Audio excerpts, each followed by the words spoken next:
নমস্কার বন্ধুরা, মিটমিরা চ্যানেলে আপনাদের সকলকে জানাই স্বাগতম। আশা করি আপনারা সকলে ভালো আছেন। তো আসুন, আজকে আপনাদের জন্য নিয়ে এসেছি নতুন একটি রেসিপি।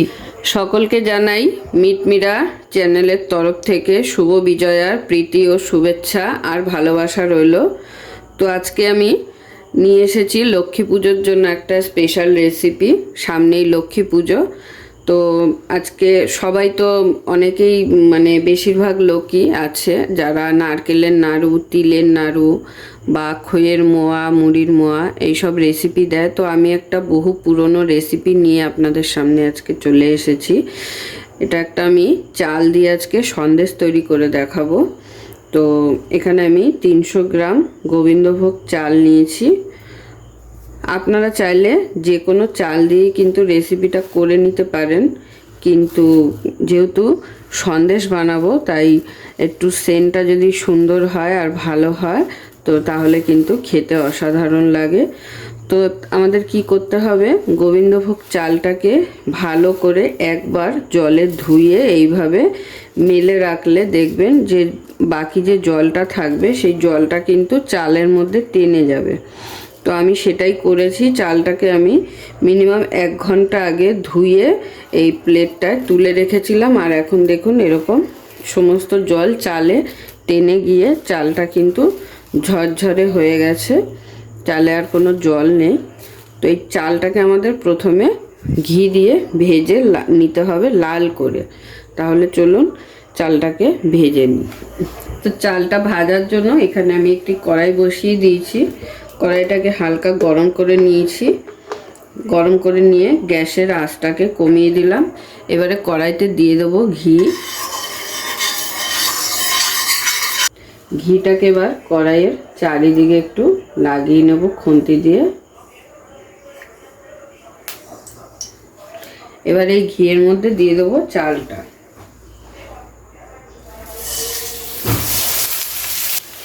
গ্যাসের আঁচটা কিন্তু অবশ্যই লোতে করে চালটা আমাদের ভাজতে হবে, না হলে কিন্তু চালটা পুড়ে যাবে। আর চালটা যদি পুড়ে হয় তাহলে সন্দেশটা খেতে কিন্তু স্বাদ হবে না। এর আগে আমি চাল দিয়ে নাড়ু বানানো দেখিয়েছি, আমার চ্যানেলে রেসিপি দেওয়া আছে। তো আজকে তৈরি করছি চালের সন্দেশ। তো দেখুন চালটা ভাজতে ভাজতে কিন্তু অনেকটাই কালার চেঞ্জ হয়ে গেছে। তো আমাদের আর একটু ভেজে নিতে হবে যাতে সন্দেশের কালারটা সুন্দর আসে। তো এইভাবেই হালকা হাতে কিন্তু অনবরত নেড়ে যেতে হবে, না হলে চালটা পুড়ে যাওয়ার সম্ভাবনা থাকে। তো আমি কিন্তু গ্যাসের আঁচটাকে কমিয়ে এইভাবে ভেজে নিচ্ছি।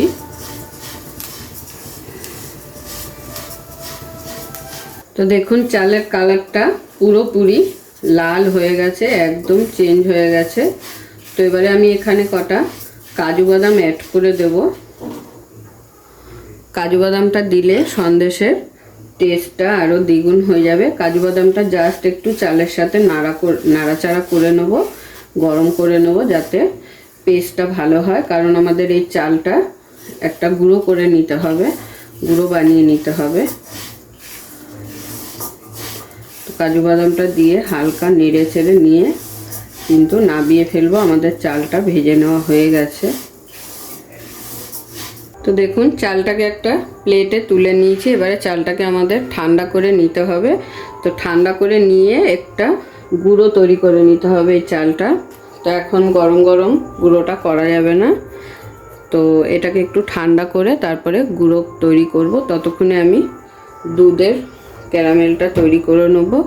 আর এই রেসিপিটা কিন্তু খেজুরের গুড় দিয়ে বানালে সব থেকে ভালো হয়, কিন্তু এই সিজনে যেহেতু খেজুরের গুড়টা পাওয়া যায় না সেইভাবে, তো সেই জন্য আজকে আমি চিনির ক্যারামেল তৈরি করে তারপরে দুধের সাথে মিক্স করব। এবারে ক্যারামেলটা তৈরি করার জন্য প্রথমে কড়াইতে দিয়ে দিচ্ছি সামান্য একটু জল, আর জলের মধ্যে দিয়ে দিচ্ছি চিনি। এটাকে কিন্তু এখন নাড়াচাড়া করব না, যখন পুরো গলে আসবে তখন নাড়াচাড়া করব। তো দেখুন চিনিটা এখন পুরো গলে গেছে, আর যখন গলে যাবে তখন কিন্তু আমাদের হালকা হাতে একটু নাড়া দিতে হবে।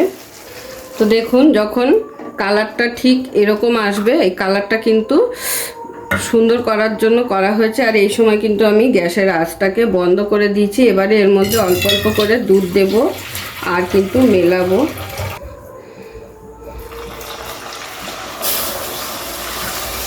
গ্যাস কিন্তু আমি বন্ধ করে দিয়েছি, আগেই বলছি।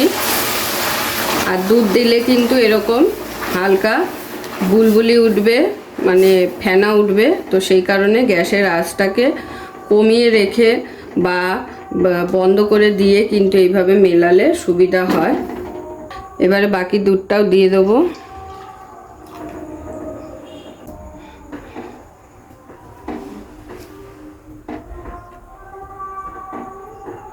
তো দেখুন, ওদিকে আমার ক্যারামেল তৈরি হয়ে ক্যারামেলের সাথে দুধ মেশানো হয়ে গেছে। আর এদিকে একটু দেখিয়ে দিই, এখানে আমি চালটাকে যে ভেজে রেখেছিলাম ঠান্ডা করব বলে, সেটাকে গুঁড়ো করে নিয়েছি ঠান্ডা করে খুব ভালো করে।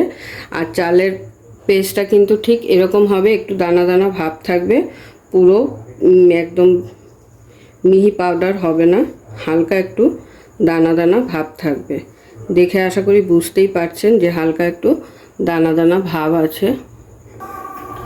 তো গ্যাস ওভেনটাকে আবারও ধরিয়ে দিয়েছি। ধরিয়ে দেওয়ার পরে এখন এই দুধের মধ্যে এই চালটাকে দিয়ে দেবো। আর খুব তাড়াতাড়ি কিন্তু নাড়া দিতে হবে, নালে দলা পাকিয়ে যাবে। আর অনবরত এবারে আমাদের এটাকে নাড়িয়ে নাড়িয়ে শুকিয়ে নিতে হবে। যখন কড়াইয়ের গা থেকে ছাড়তে শুরু করবে তখন মনে করবেন এটা হয়ে গেছে। তো দেখুন, সমস্ত দুধ কিন্তু চালের মধ্যে টেনে নিয়েছে আর এরকম শুকিয়ে আসছে। তো যখন এরকম শুকিয়ে আসবে আর কড়াইয়ের গা থেকে ছাড়তে শুরু করবে তখন বুঝে যাবেন যে এটা কিন্তু রেডি হয়ে গেছে, তখন আর নাড়তে হবে না। তো এটা কিন্তু আমাদের রেডি হয়ে গেছে। আমি কিন্তু আর এটাকে জাল দেব না, কারণ এরপরে শক্ত হয়ে যাবে, তখন কিন্তু সেট করতে অসুবিধা হয়ে যাবে। এরকম একটু কাদা কাদা ভাব থাকতেই কিন্তু এটাকে নামিয়ে নিতে হবে। তো এবারে যে বাটিটায় সেট করব, এটা আমি একটা কেক মোল্ড নিয়ে নিয়েছি আর একটা এরকম পেপার মাপ করে কেটে নিয়েছি। এবার কেক মোল্ডের মধ্যে প্রথমে একটু ঘি মাখিয়ে নেব। তো কেক মোল্ডে ভালো করে ঘি মাখিয়ে কাপড়টা এই পেপারটা বসিয়ে দিলাম, দিয়ে পেপারের উপরে আবারও একটু ঘি ব্রাশ করে দেবো, যাতে খুব সহজেই এই সন্দেশটা যখন ডিমোল্ড করব তখন যাতে উঠে যায়।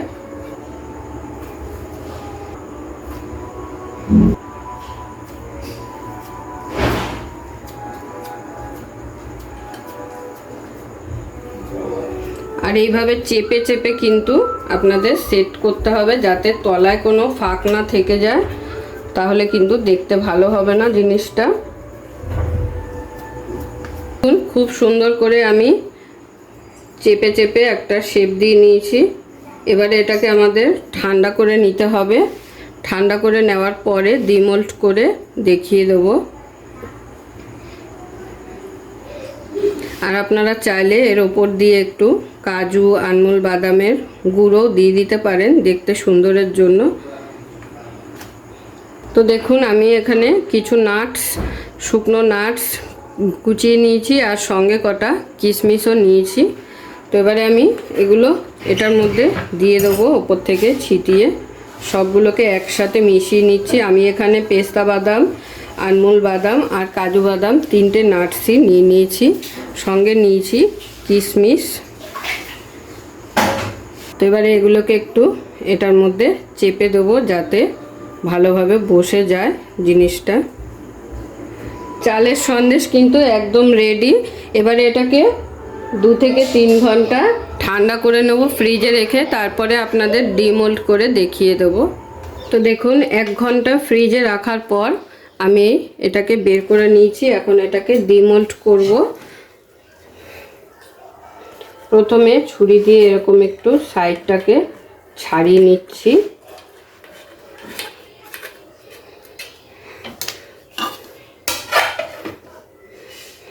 এবার একটা প্লেট নিয়ে উল্টে দেব।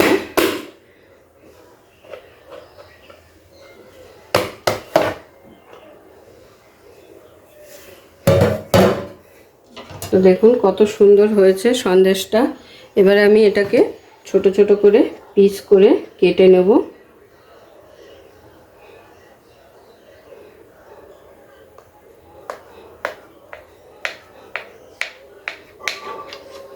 তো চালের গুঁড়ো দিয়ে আজকের আমার এই সন্দেশের রেসিপি আপনাদের কেমন লাগলো অবশ্যই কমেন্ট করে জানাবেন।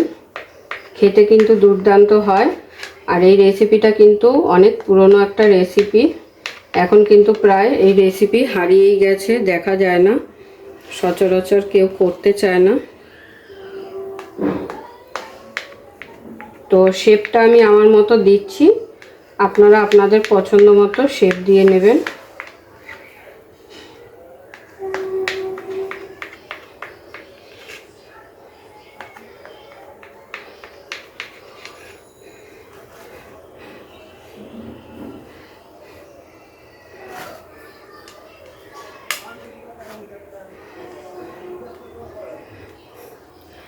তো দেখুন কতটা সুন্দর হয়েছে। আপনাদের যদি ভিডিওটা ভালো লেগে থাকে তাহলে অবশ্যই ভিডিওটা লাইক করবেন এবং এরকম আরও নতুন ভিডিও দেখার জন্য আমার চ্যানেলটা সাবস্ক্রাইব করে দেবেন।